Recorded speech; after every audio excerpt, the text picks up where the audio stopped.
Ya, untuk membahas mengenai perjuangan dari Saka Tatal untuk mencari keadilan ini, kita sudah terhubung bersama dengan sejumlah narasumber melalui sambungan Zoom. Ada Ibu Titin Titin. selaku kuasa hukum dari Saka Tatal, dan juga ada Komjen Pol Ito Sumardi yang juga sudah bergabung bersama kami melalui sambungan Zoom. Selamat pagi, Pak Ito, Bu Titin. Selamat Selamat pagi, pagi, Mas. Mas Alfat Barati. Baik. Pagi. Bu Titin, hari ini sidang PK lanjutan akan dimulai kembali dan rencananya akan menghadirkan sejumlah saksi fakta. Apakah sudah terkonfirmasi siapa saja yang akan dihadirkan oleh pihak kuasa hukum? Sudah, Mas.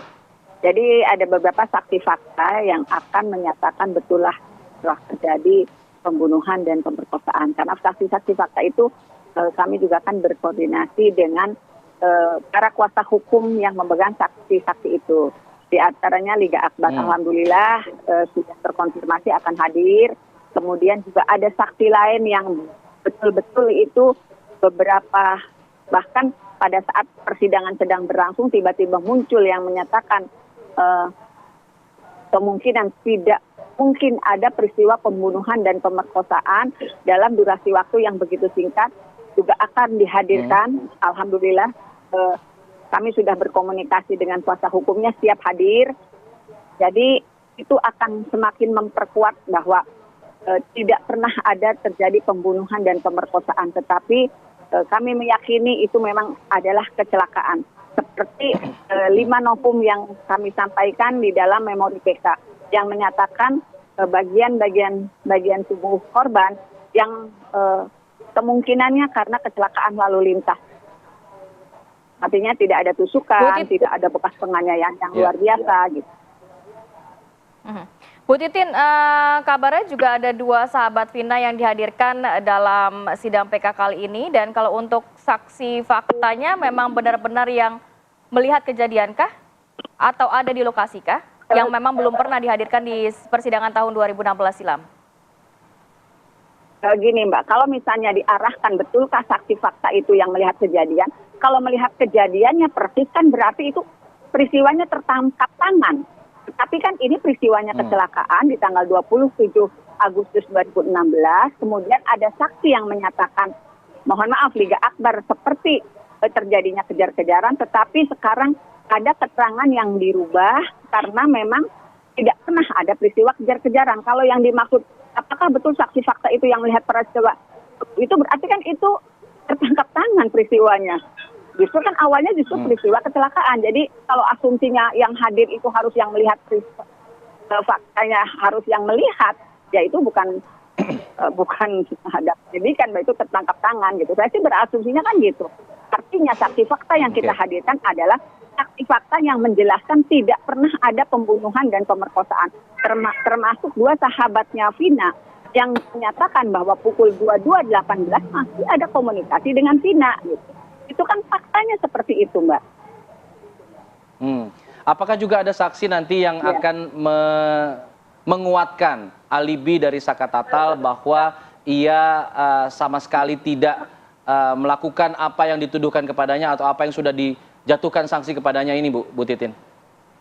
Ya, akan juga dihadirkan saksi fakta yang menyatakan, karena kan kalau dalam tuntutan, dalam putusan, seolah-olah Saka Tatal itu ada di tempat kejadian ikut mengejar. Kemudian diturunkan di pom bensin. Itu kan, nah fakta itulah yang akan kita kemukakan di persidangan hari ini. Tidak pernah ada peristiwa Saka ikut mengejar.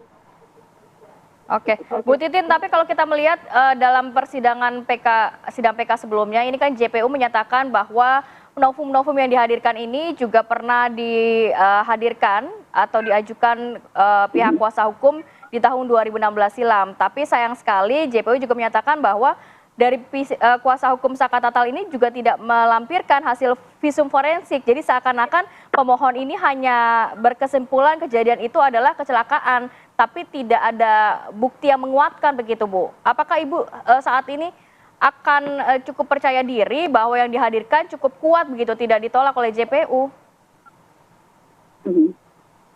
Saya sangat percaya diri, Mbak, karena gini, kalau JPU beralasan novum 1 sampai ke 5 itu berkasnya pernah, foto-foto itu pernah dihadirkan dalam berkas Saka Tatal, saya ya nantangin jaksa aja, silahkan hadirkan berkas-berkas 1 sampai 5 novum yang pernah disampaikan di memori. Karena gini, kalau jaksa penuntut umum meyakini 5 foto itu pernah dihadirkan, berarti luar biasa dong keputusannya.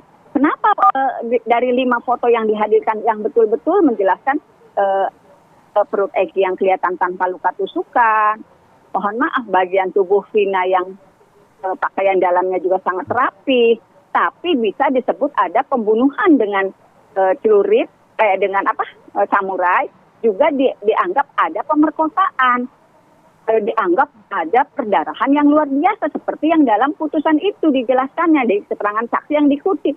Karena visual daripada bagian tubuh Vina itu betul-betul mulus, mohon maaf, dengan pakaian dalam yang ketat mengikat bagian dalamnya. Jadi itu terkonfirmasi ketika ada pengakuan dari sahabat Vina bahwa ketika bermain di rumahnya sempat meminjam uang 50.000 untuk membeli mie instan dan pembalut. Pada saat menerima novum itu, sebetulnya ada pikiran kok ini bagian ininya agak besar ya kelihatan. Tapi kan waktu itu tidak terjawab, kenapa kelihatan lebih besar? Ternyata terkonfirmasi. Tapi Bu Titin, bukan ada salah satu saksi Pak Suroto yang menyatakan saat menemukan korban Vina justru pakaian dalam tidak berada di tempatnya. Waktu itu dari sisi Pak Suroto yang memang saksi melihat langsung begitu korban Vina dan juga Eki di lokasi.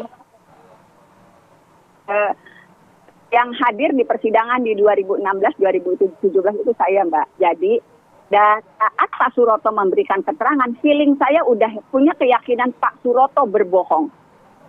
Saya yakin betul masalah itu. Kemudian juga mohon maaf juga waktu itu Liga Akbar dari gestur tubuhnya. Tetapi kan Liga Akbar sekarang mengubah keterangannya walaupun masih di media sosial. Jadi saya juga sudah punya feeling waktu itu, apalagi Pak Suroto itu banpol. Dan di media sosial, di media-media lain kan keterangan Pak Suroto juga berubah-ubah. Keyakinan saya dulu ini Pak Suroto berbohong, ditambah dengan sekarang dia tampil di media dengan keyakinan yang berubah-ubah. Dia ngomong memapah Vina ke mobil, tetapi kan kenyataannya betul tidak. Dia mengatakan dia pertama kali menemukan, betul tidak. Dia ngomong mukanya hancur, lebam-lebam, betul tidak. Ya. Saya meyakini Pak Suroto berbohong gitu, Mbak. Baik, saya ingin Pak Ito. Pak Ito, kalau kita lihat ini ada keyakinan dari kuasa hukum Saka Tatal bahwa apa yang disampaikan oleh saksi-saksi di 2016 ini sebenarnya berbohong. Termasuk juga dibuktikan mengenai dengan keterangan dari Liga Akbar juga yang akhirnya mencabut keterangannya dulu. Nah, kemudian ada juga sejumlah definisi saksi fakta tadi yang disampaikan oleh Bu Titin. Saya ingin nanti minta pendapat Pak Ito ya, usai jeda ya Pak Ito ya. Kami jeda dulu, kami kembali saat lagi. Tetap di sini di Apa Kabar Indonesia Pagi.